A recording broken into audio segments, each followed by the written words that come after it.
33ஆம் அதிகாரம் 14ஆம் வசனம்.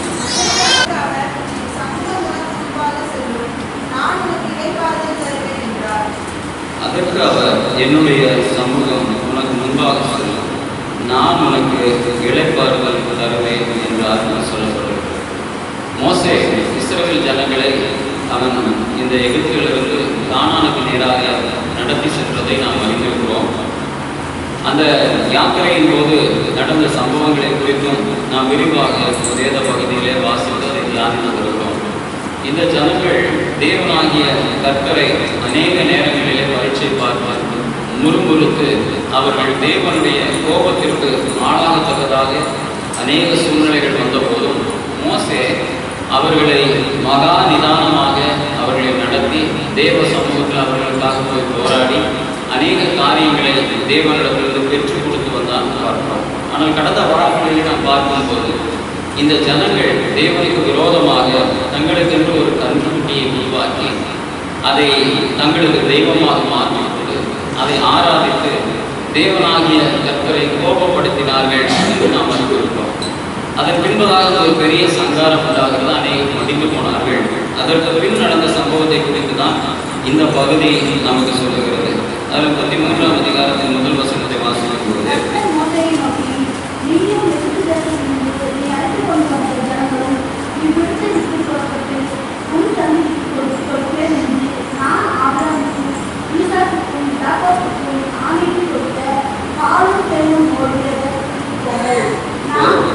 இந்த சம்பவங்கள் நடந்த பின்னும் கர்த்தர் அந்த இடத்திலிருந்து பின்வாங்கவில்லை.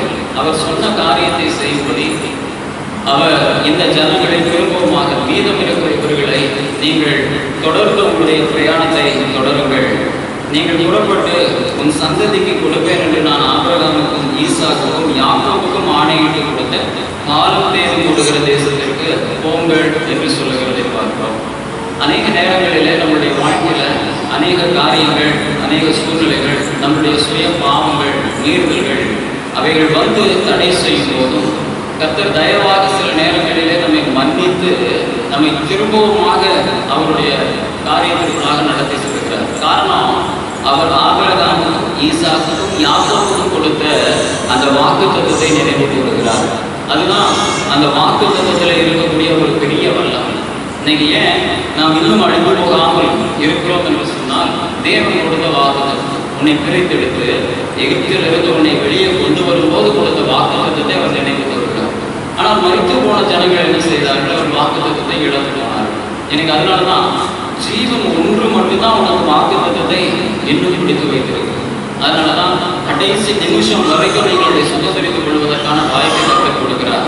இந்த ஜனங்களிலே அநேகம் பேர் மரித்து போனாலும் இவர்களுக்கு தேவனாகிய கர்த்தர் சொன்ன வாக்குத்தத்தம் நிறைவேறும்படி இங்கே வசனம் சொல்லுகிறது, நான் யாக்கோபுக்கும் ஆணையிட்டு கொடுத்த பாலும் தேனும் ஓடுகிற தேசத்திற்கு நீங்கள் போங்கள் என்று தேவன் சொல்லுகிறதை பார்க்கிறோம். அடுத்த வசனத்தை வாசிக்கலாம்.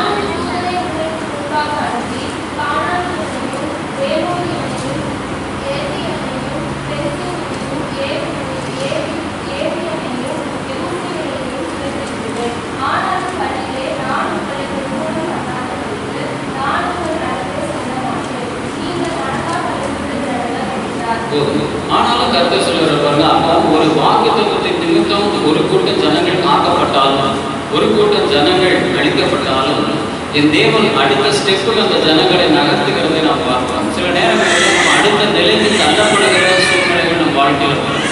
இதுவரைக்கும் என் தேவனாகிய கர்த்தர் இவர்களோடு மேகஸ்தம்பமும் அக்னி ஸ்தம்பமாக போய் கொண்டிருக்கிறார். இங்கே சொல்லுகிற காரியம் என்னவென்றால், நான் உங்களுக்கு முன்பாக ஒரு தூதனை அனுப்புவேன், அவன் உங்களை மற்ற எதிராளிகள் கைகளில் இருந்து உன்னை என்ன பண்ணுவார், மீட்டு உங்களை பாதுகாத்து கொண்டு போவார். ஆனால் நானும் உங்கள் நடுவிலே இருக்க மாட்டேன் என்று கர்த்தர் சொல்லுகிறார். இன்னைக்கு நிறைய நேரம் நம்மளுடைய வாழ்க்கையில் ஆண்டவர் நம்மளோடு இருக்கிற அந்த சூழ்நிலைகளை நாம் இழந்து போய்விடக்கூடாது. கர்த்தர் நம்மோடு இருக்கிற அந்த சூழல்களை நாம் கெடுத்து போடக்கூடாது. தேவன் உங்களோடு வரக்கூடிய அந்த சூழல்களை நாம் இழந்து போகக்கூடாது. அதனால அந்த வசனம் அழகாக சொல்லுகிறது, நான் ஒரு தூதனை உங்களுக்கு முன்பாக அனுப்பி கானானியரையும் எமோரியரையும் எத்தியரையும் பெரிசியரையும் ஏவியரையும் எபூசியரையும் துரத்தி விடுவேன். ஆனாலும் வழியிலே நான் உங்களை நிர்மூலம் பண்ணாதபடிக்கு நான் உங்கள் நடுவிலே செல்ல மாட்டேன். நீங்கள் வணங்கா கழுத்துள்ள ஜனங்கள். if you are being a disobedient people, if you are not obeying the word of God, if you are not giving the ears for the commandment of Christ, நாங்க என்ன நடக்கும் என்றால் கர்த்தர் உங்களை நிர்மூலம் பண்ணுவார். தேவனுக்கு கீழ்ப்படியாத ஜனத்தை என் தேவனாகிய கர்த்தர் அழித்து போடுவார். அதனாலதான் என்ன சொல்றாருன்னா, நான் வருவேன். இன்னைக்கு நிறைய நேரங்களில் தேவனாகிய கர்த்தர் நம்மோடு வராமல் இருப்பது நல்லதுன்னு நினைக்கிறோம். ஏன்னா நம்ம துணிகரமாக செய்கிற காரியங்களில், ஆண்டவருக்கு பிரியமில்லாதபடி செயல்படுகிற காரியங்களில் கர்த்தர் உன்னோடு இருந்தால் அவர் உன்னை நிர்மூலம் பண்ணி விடுவார். அதனால்தான் தூதர்களை அனுப்பி தேவன் உங்களுக்கு எதிராக வரக்கூடியதை சரி செய்து உங்களுக்கு இன்னும் தருணங்களை கொடுத்து கொண்டிருக்கிறார். இன்னைக்கு புதிய ஏற்பாட்டின் காலங்களில் வாழ்கிற நமக்கு கர்த்தர் நம்மோடு கூட இல்லை என்று சொல்லி நாம் வாழ்ந்து கொண்டிருக்கிறோம். அதனால பரிசுத்த ஆவியானவராகிய தூதர் உங்களுக்கும் எனக்கும் இடையில, தேவனுக்கும் நமக்கும் இடையில அவன் இந்த காரியத்தை சரி செய்து நமக்கு காலங்களை நீட்டி இருக்கிறார். பாவத்தை கவனித்து உணர்த்தி உன்னை சரி செய்யப்படியான காரியங்களை, வாய்ப்புகளை ஏற்படுத்தி கொடுத்து நம்மை நடத்தி வருகிறார்.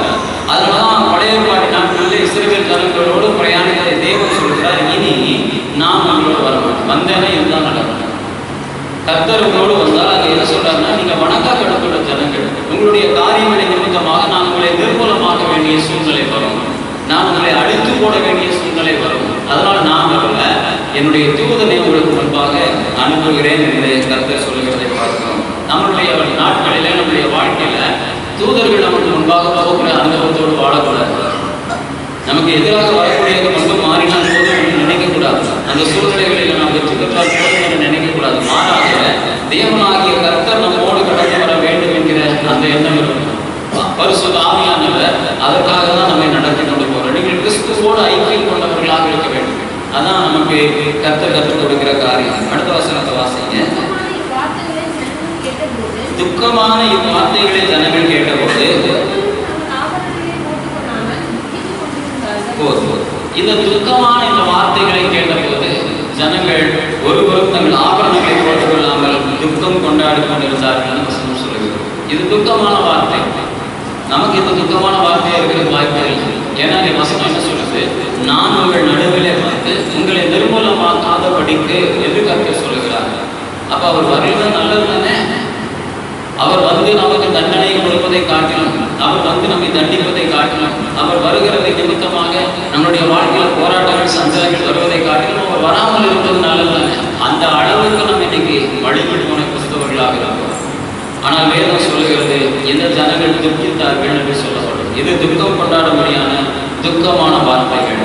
ஆண்டவர் இல்லாத ஒரு வாழ்க்கை, கிறிஸ்து இல்லாத ஒரு வாழ்க்கை, கிறிஸ்து இல்லாத ஒரு கிறிஸ்தவம், அது எத்தனை தூதர்கள் கொண்டாலும் சரி, உனக்காக எதிராக எழுப்புகிற அனைத்தும் தடை செய்யப்பட்டாலும் சரி, உனக்கு விரோதமாக வருகிறவைகள் சங்காரம் பண்ணப்பட்டாலும் சரி, என் தேவனாகிய கர்த்தர் இல்லை என்றால் அது துக்கத்திற்குரிய காரியமாக இருக்கும். அதனால என்ன செய்தார்களாம், அவருடைய ஆபரணங்களை கலற்றி அவர்கள் துக்கம் கொண்டாடினார்கள் என்று சொல்லப்பட்டிருக்கு. 5ஆம் வசனத்தை வாசிக்கலாம்.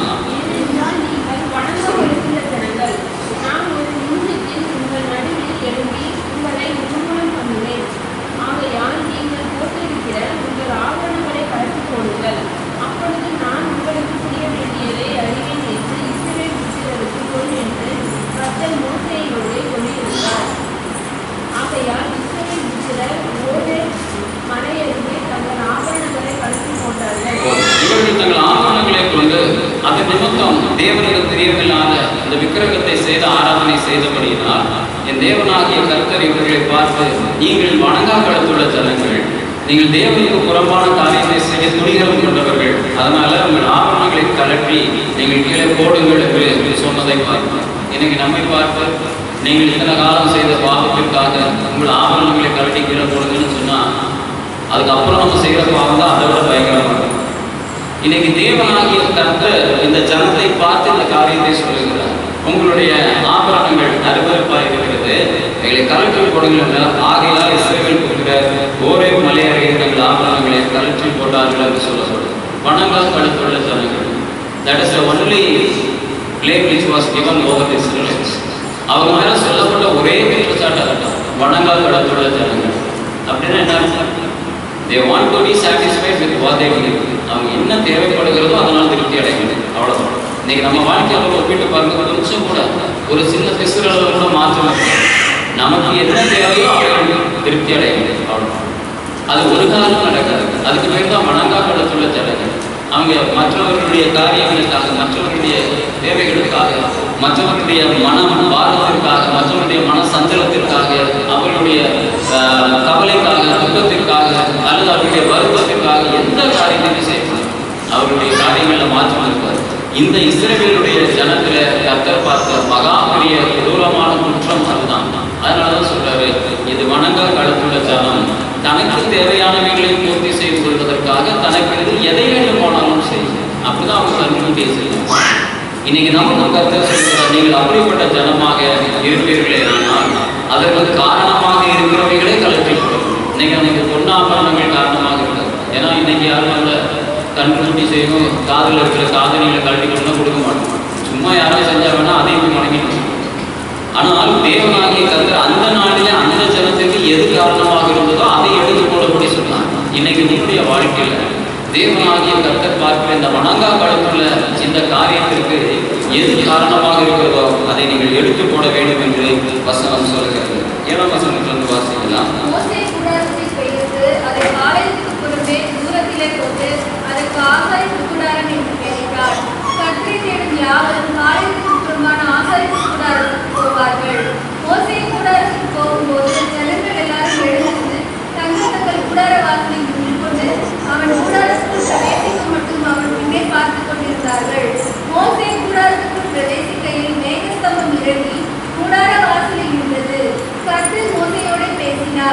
மோசே கூடாரத்தை பெயர்த்து அதை பாளையத்திற்கு புறம்பே தூரத்திலே போட்டு அதற்கு ஆசிரிப்பு கூடாரம் என்று பெயரிட்டான்.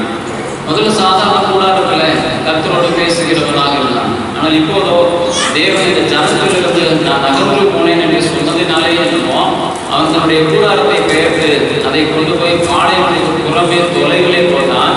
அதற்கு ஆசிரிப்பு கூடாரம் என்று பெயரிட்டான். அங்கே மோசே நுழையும் போது கர்த்தர் மோசையோட பேசினார் என்று சொல்லப்பட்டிருக்கிறது. என் தேவனாகிய கர்த்தர் மகா பரிசுத்தம் உள்ள தேவன். அவர் ஒரு இடத்துல ஒரு ஜனத்தோட இருக்கணும்னா அவர்கள் தேவனுக்கு பிரியமான ஜனமாக இருக்க வேண்டும். தேவனுக்கு பிரியமானதை செய்கிறவர்களாக இருக்க வேண்டும்.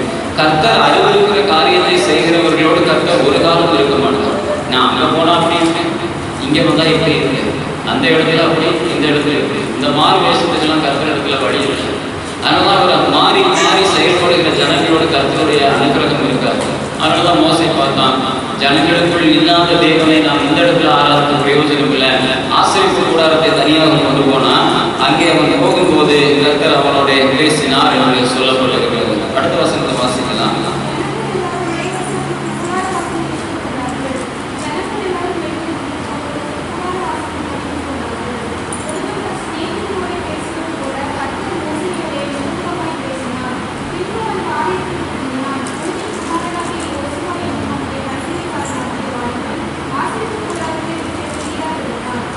ஒருவர் தன் சிநேகிதனோட பேசுவது போல கர்த்தர் மோசையோட முகமுகமாய் பேசினார். பின்பு அவன் பாளையத்திற்கு திரும்பினான். நூனின் குமாரனாகிய யோசுவா என்னும் அவருடைய பணிவிடைக்காரனாக ஆசிரிப்பு கூடாரத்தை விட்டு பிரியான் இருந்தான் என்று சொல்ல. ஆசிரிப்பு கூடாரத்திற்குள் போகாட்டாலும் அந்த ஆசிரிப்பு கூடாரத்திற்கு அருகாமையிலேயே காத்திருந்தான். அதனால்தான் யோசுவாவுக்கு தேவன் மோசைக்கு அடுத்த ஸ்தானத்தை கொடுத்தார். தேவனோடு பிரியான் இருக்கிற ஒரு அனுபவத்தை விரும்புகிறவர்களாக இருக்கணும். இன்னைக்கு நம்ம வாழ்க்கையில அந்த விருப்பங்கள் எந்த அளவுக்கு இருக்குன்னு பார்க்கணும். தேவைக்காக கர்த்தரை தேடுகிறவர்கள் அவ்வளோதான். அப்பா எனக்கு இந்த ஒரு காரியம் முடியா நடந்தா சரி, இந்த தேவை நிவர்த்தியான சரி, இந்த பிரச்சனை தீர்ந்தா சரி, அது வரைக்கும் நான் ஜெபத்துக்கு போவேன், நான் ஆலயத்துக்கு போவேன், நான் ஆண்டவரை தேடுவேன், நான் இதை செய்வேன் அதை செய்வேன். அது தீர்ந்தா அடுத்த பிரச்சனை வர வரைக்கும் ஆண்டவரையும் தேட மாட்டோம், ஆண்டவருடைய காரியங்கள் இருக்கும். ஆனால் இங்கே யோசுவாவை குறித்து சொல்லப்பட்டிருக்கிறது. நூனின் குமாரனாகிய யோசுவா அவன் அந்த ஆசிரியப்பு கூடாரத்தை விட்டு பிரியான் இருந்தான். அவன் அந்த மோசைக்கு இருந்த அந்த வாஞ்சை அவனோட மோசை கூட தேவனோடு முகமுகமாய் பேசினான், சிநேகிதனோடு பேசுவது போல பேசினான். அதன் பின் பாளையத்தில் திரும்பினான். ஆனால் யோசுவாவோ அவன் கூடாரத்தை விட்டு பிரியான் இருந்தான். இன்னைக்கு தேவன் அந்த காரியத்தை எதிர்பார்க்கிறார். அப்பதான் அடுத்த நிலைக்கு உன்னை தேவன் உயர்த்தி கொண்டு வரும். நீங்கள் ஆண்டவரோடும் ஆண்டவருடைய அந்த காரியங்களோடும் ஊழியர்களோடும் சபையோடும் உங்களுடைய ஐக்கியம் எந்த அளவாக இருக்கிறது என்பதை ஆராய்ந்து பாருங்கள். அதை கருத்தில் வெளிப்படுத்துகிறார். நம்ம எந்த அளவுக்கு இருக்கிறோம் சொல்லுங்கள். ஒருவேளை நம்மளுடைய காரியத்திற்காக கொடுக்கப்பட்டிருக்கிற பொறுப்புகளுக்காக அல்லது சூழ்நிலைகளுக்காக அல்லது மீதமுள்ள எஞ்சின நேரத்திற்காக அல்லது பேருக்காக பெருமைக்காக, ஆடம்பரத்துக்காக எந்த சூழ்நிலையில நீங்கள் தேவனுடைய சபையோடு கொண்டிருக்கிறீர்கள்? யோசுவா ஆசிரியப்பு கூடாரத்தோடு இசைந்திருந்தான், அதை விட்டு பிரியாமல் இருந்தான் என்று சொல்லப்படும். அந்த மாதிரியான அனுபவமும் அது மாதிரியான ஆசை உள்ள ஜனங்களும் ரொம்ப காலத்துக்கு முன்னாடியே சொல்லுவாங்க. இன்னைக்கு அப்படி ஆட்கள் இல்லை. சில பெரிய பெரிய சபைகளில் உட்காந்துருக்காங்கன்னா வாசலில் உட்காந்துருக்காங்க, ஏதோ காரியத்துக்காக, கமிஷனுக்காக, அது வேற ஏதாவது காசு கேட்டு வாங்குவதற்காக தான் ஜனங்கள் அவங்க தான் பிரியாது இருக்கிறாங்க. ஆலயங்களை பிரியாது இருக்கிற ஜனங்கள் மற்ற எல்லாரும் வேற காரியங்கள் இருக்கிறாங்க. ஒரு சிலர் இன்னும் ஆலயத்தோடு ஒன்றி இசைத்து இருக்கக்கூடிய ஜனங்கள் வந்து அவர்கள் ஆசீர்வதிக்கப்படுகிறார்கள். இங்கே யோசுவாவை அதற்கு அடையாளமாக தேவன் நமக்கு காண்பிக்கிறது. அடுத்த வசனத்தை வாசிங்க.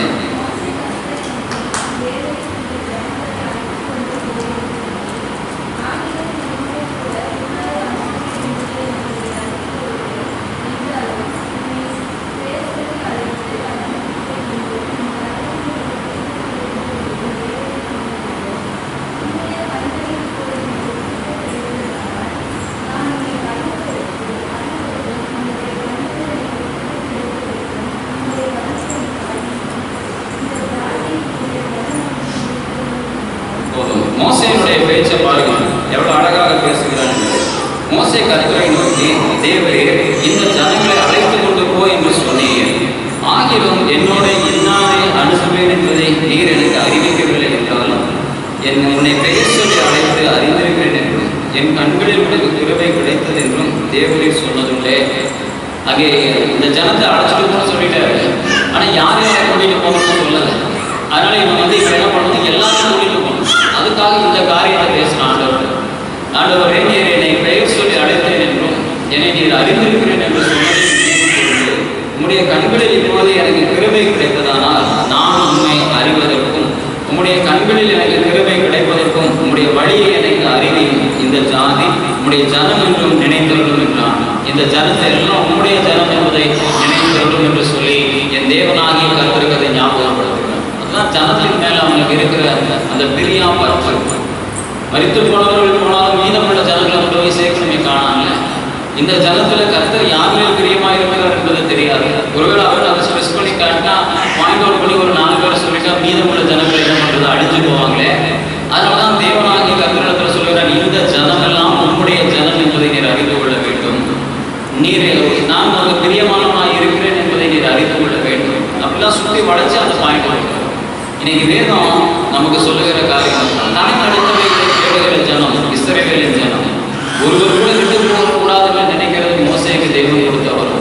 இன்னைக்கு தேவன் நமக்கு மோசைகளாக தான் நம்ம அழைத்திருக்கிறார். அதனாலதான் சொல்றான், இந்த மீதமுள்ள ஜனத்துல யாரை அழைத்து கொண்டு போக வேண்டும் என்று சொல்லவில்லை. ஆனாலும் உம்முடைய இந்த ஜாதி உம்முடைய ஜனம் என்று நினைத்தருளும் என்றான். அதற்கு அவர் என் சமூகம் உனக்கு முன்பாக செல்லும், நான் உனக்கு இளைப்பாறுதல் தருவேன் என்றார். அங்கதான் கர்த்தர் இந்த காரியத்தை சொல்லுகிறார். இவனுடைய வாஞ்சையை பார்த்து, இவனுடைய தாகத்தை பார்த்து, இவனுடைய தரிசனத்தை பார்த்து, இவனுடைய விருப்பத்தை பார்த்து, இவன் இந்த ஜனங்கள் மேல் வைத்திருக்கிற கரிசனையை பார்த்து சொல்லுகிறார், என் சமூகம் உனக்கு முன்பாக செல்லும். நம்மளாம் என்ன சொல்லிட்டு இருக்கோம், என் சமூகம் உனக்குன்னா நம்ம தனியாக ஆண்டவருக்கு இந்த காரியத்தை சொல்லியிருக்கிறான்னு நினைச்சு நமக்கு முன்னாடி ஆண்டவர் போயிருக்காரு. ஆண்டவர் போகாத இடத்துல தான் சொல்றாரு. அவர் நான் வரமாட்டேன்னு சொன்ன இடத்துல அவர் கூட்டிட்டு போக பார்க்குறான் மோசே. அவர் சொல்கிறார், தூதனை அனுப்புகிறேன்னு சொல்றாரு.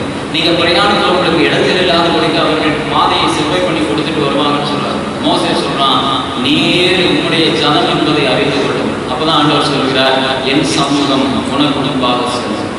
ஆண்டவருடைய சமூகம் முன்னாடி போகாமல் ஒண்ணுமே பண்ண முடியாது. தேவ சமூகம் இல்லாமல் உன்னால் உன் வாழ்க்கையை, உன் குடும்பத்தை, உன்னுடைய சுய காரியத்தையும் உன்னால் நடத்த முடியாது. அதனால்தான் என் சமூகம் உனக்கு முன்பாக செல்லும், உனக்கு இளைப்பாறுதல் தருவேன் என்றார். 15ஆம் வசனத்தை வாசிக்கலாம்.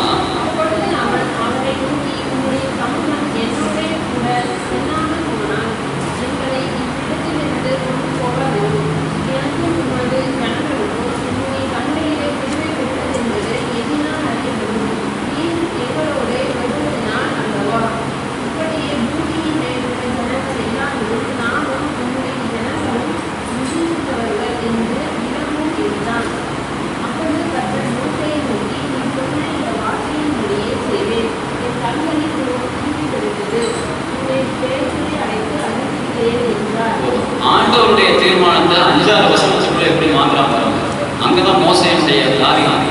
அவருடைய கெத்து வெளிப்படுகிறது. நம்ம ஆரம்பத்தில் பார்க்கும்போது ஆண்டவர் தெளிவாக சொல்றாரு, நான் உன்னோடு கூட வரமாட்டேன், உன் ஜனங்களின் நடுவில் நான் நிற்க மாட்டேன். அதற்கு சப்ஸ்டியூட்டா வேற ஒரு காரியத்தை சொல்றாரு. நான் ஆபிரகாமோடு ஈசாக்கோடு யாக்கோபோடு பண்ணின உடன்படிக்கையின்படி அவர்களுக்கு பண்ணின வாக்குத்தத்தத்தின்படி இவர்களை கானானுக்கு கொண்டு போவேன். ஆனாலும் நான் உங்களோடு கூட வரமாட்டேன். ஏனென்றால் நான் மகா எரிச்சலுக்கு தேவனாக உங்களை நிர்கலகம் பண்ணிடுவேன், நிர்மூலமாக்குவேன். அதனால நான் வரலன்னு சொல்லி காரணத்தை சொல்லியிருந்த போதும் மோசே அவ்வளவு துரிதமாக அந்த காரியத்தை செயல்படுத்தி அப்பொழுது அவரை நோக்கி, உன்னுடைய சமூகம் எங்களோடு கூட செல்லாமல் போனால் எங்களை இவ்விடத்தில் கொன்று போடும் என்று போராடி நிற்கிறான். ஆண்டவரை கூட வரலைன்னா அந்த வாழ்க்கை எனக்கு தேவையில்லையா? நம்மகிட்ட அப்படிப்பட்ட போராட்டமான ஜெபம் வந்திருக்கா? உன்னுடைய சமூகம் எங்களோடு கூட இல்லாத அந்த ஒரு வாழ்க்கை எனக்கு தேவையில்லை. நீர் இல்லாத ஒரு ஜீவியம் எனக்கு தேவையில்லை. உண்மை அல்லாத ஒரு பாதை எனக்கு சரியானது அல்லன்னு சொல்ல முடியாது. எனக்கும் உமது ஜனங்களுக்கும் உடைய கண்களில் பெருமை கிடைத்தது என்பதை எதனால் நாங்கள் அறியணும்? நீர் எங்களோடு வருவதனால் அல்லவா இப்படி பூமியில் உள்ள ஜனங்கள் எல்லாரிலும் நானுடைய ஜனங்களும் விசேஷித்தவர்கள் என்று விளங்குகின்றான் என்று சொல்லப்படும். நீர் எங்க மேல பெருமையாக இருக்கிறேன் என்று சொன்னதும், என் சமூகம் முன்பாக செல்லும் என்று சொன்னதும் எப்படி விளங்கணும்? நீர் எங்களோடு வருகிறதுனால அல்லவா, ஆண்டவர்களோடு கூட இருக்கிறதுனால அல்லவா அவருடைய பிள்ளை என்பது தெரியும்.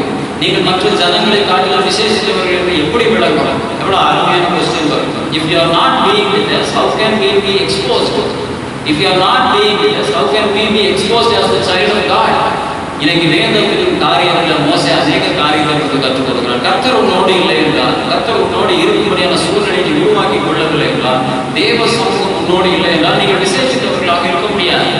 அதனால நான் சொல்றேன், விசேஷித்தவர்களாக இருக்கிறோம் என்பதை எப்படி விளக்கும்? அப்பொழுது கர்த்தர் மோசேயை நோக்கி, நீ சொன்ன இந்த வார்த்தையின்படியே செய்வேன், என் கண்களில் உனக்கு கிருபை கிடைத்தது, உன்னை பேர் சொல்லி அழைத்து அறிந்திருக்கிறேன். கொஞ்சம் மோசே அவன் தேவனாகிய கர்த்தர் அவனுடைய வார்த்தைகளை அப்படியே ஆசையா அள்ளி கொடுக்கிறார். மோசையை பார்த்து சொல்லுகிறார், நீ சொன்னபடியே நான் செய்கிறேன். ஒரு கடவுள் ஒரு மனுஷனை பார்த்து சொல்லுகிற வார்த்தை இதெல்லாம் அப்படியே நீ லகித்து அனுபவித்து அதை ருசிப்பார் பார்த்து சொல்லுகிறார், நீ சொன்ன இந்த வார்த்தையின்படியே நான் உனக்கு செய்கிறேன். எந்த கடவுள் சொல்ல முடியும்? தேவனாகிய கர்த்தர் சொல்லுகிறார், வானத்தை பூமி உண்டாக்கின கர்த்தர் சொல்லுகிறார். Because he is enjoying in the interest of Moses. அவனுடைய ஆசையில் அவர் அனுபவிக்கிறார்.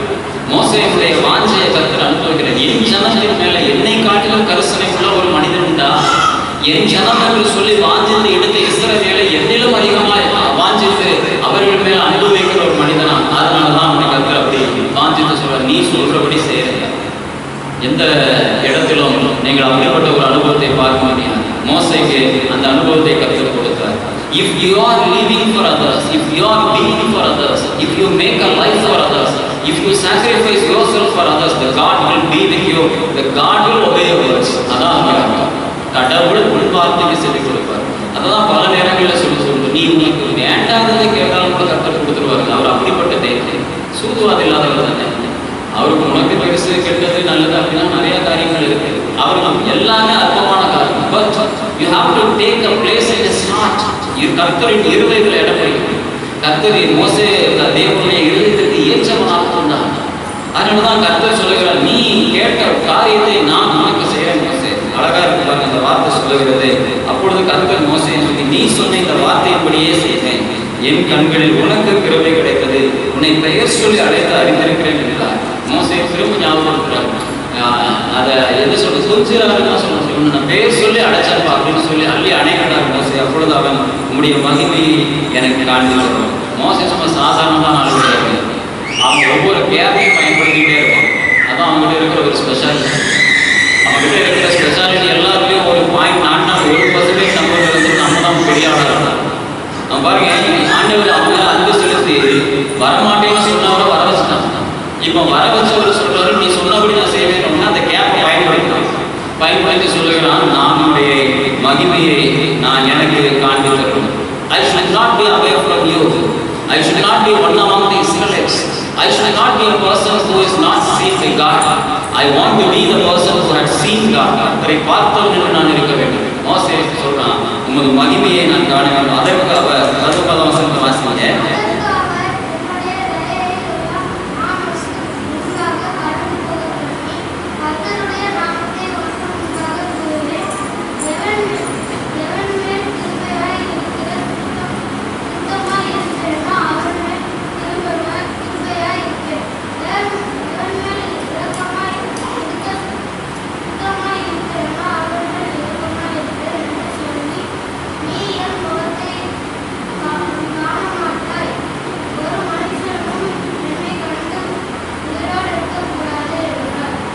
அதற்கு அவர், என்னுடைய தயையெல்லாம் நான் உனக்கு முன்பாக கடந்து போக பண்ணி கர்த்தருடைய நாமத்தை உனக்கு முன்பாக கூறுவேன். எவர் மேல் கிருபையாக இருக்க சித்தமாக இருக்கிறேனோ அவர் மேல் கிருபையாக இருப்பேன். எவர் மேல் கிருபையாக இரக்கமாக இருப்பேனோ அவன் மேல் இரக்கமாக இருப்பேன் என்று கர்த்தர் சொல்லுகிறதை பார்க்கிறோம். அப்பொழுது மோசேக்கு சொல்லுகிறார், நீ இந்த கேப்பை பயன்படுத்தினாலும் என் முகத்தை நீ காண மாட்டாய், ஒரு மனுஷனும் என்னை கண்டு உயிரோடு இருக்கவும் கூடாது என்றார் சொல்லப்படும். மோசே சொன்னாங்க, முகத்தை பார்த்து விட வேண்டும் என்று இந்த கேப்பை பயன்படுத்துகிறார். உடனே அவர் சொல்லுகிறார், இந்த சமூகம் உனக்கு முன்பாக போகும். எவன் மேல கிருபையா இருக்கணும்னு நினைக்கிறனோ, எவன் மேல இரக்கமாக இருக்கிறேன்னு நினைக்கிறனோ அவன் மேல் இரக்கமாக கிருபையாக இருப்பேன். ஆனால் என் முகத்தை பார்த்தால் அவன் மறித்து போவான் என்று சொல்லுகிறார். அடுத்த வசனத்தை வாசிங்க.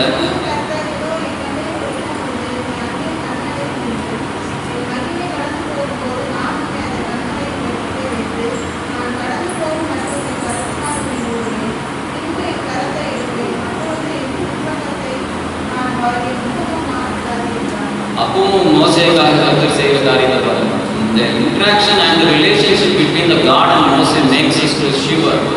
கர்த்தருக்கும் மோசேக்கும் இடையில இருக்கிற அந்த பந்தம், அந்த உறவுகள் எவ்வளவு பயங்கரமானதாக இருக்கும் பாருங்க. அவன் கேட்டுட்டாங்கிறதாக என்ன சொல்றாரு, நீ அந்த கண்மலையில வந்துட்டு நான் அந்த கண்மலை வெடிப்பில உள்ள வச்சிருப்பேன், நீ என்னை பார்த்தா செத்து போயிடுவ. அதனால அந்த கண்மலை வெடிப்பில நீ நிற்கும் போது என் கைகளால் நான் அதை மூடி நான் கடந்து போவேன். நான் கடந்து போகிறத நீ பார்ப்ப. நான் கடந்து போன பின்பதாக உன்னை கண்மலையின் வெடிப்பிலிருந்து உன்னை பாதுகாத்துக்கொள். மலையை வெடிச்சு செதறிடும், தேவன் கடந்து போக போகுது.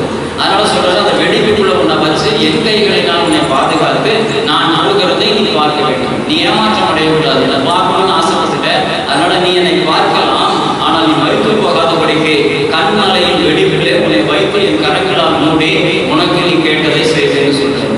இந்த கடவுள் நம்ம கேட்கறதை செய்யாமல் இருப்பாரா? மோசே சாதாரண திக்குவாய் மந்தனாக உள்ள மனிதன், ஒன்றுக்குமே பிரயோஜனப்படாது. அவனுடைய வாழ்க்கையில அவனுக்கு இருந்த மேஜர் மெகா குவாலிட்டி என்னன்னா, அவனுடைய வாழ்க்கையில மற்ற ஜனத்திற்காக அவனை கரெக்டாக தேர்ந்தெடுத்து கர்த்தர் அந்த போஸ்டிங்கில் வைக்கிறார். இஸ்ரவேலின் மேல் என்னிலும் அதிகமான பாசம் உள்ளவனாக இருக்க வேண்டும். அதனால மோசே சொல்றார், என்னை கொன்று போடும், இந்த ஜனத்தை நீ விட்டுவிடங்கள் என்றால் என்னை கொன்று போடும். இந்த ஜனம் இந்த இடத்திலிருந்து நகர்ந்து போகும்போது உன் சமூகம் அவர்களோடு இல்லை என்றால் எங்களை இந்த இடத்துல கொன்று போடும் அப்படி நிற்கிறான்.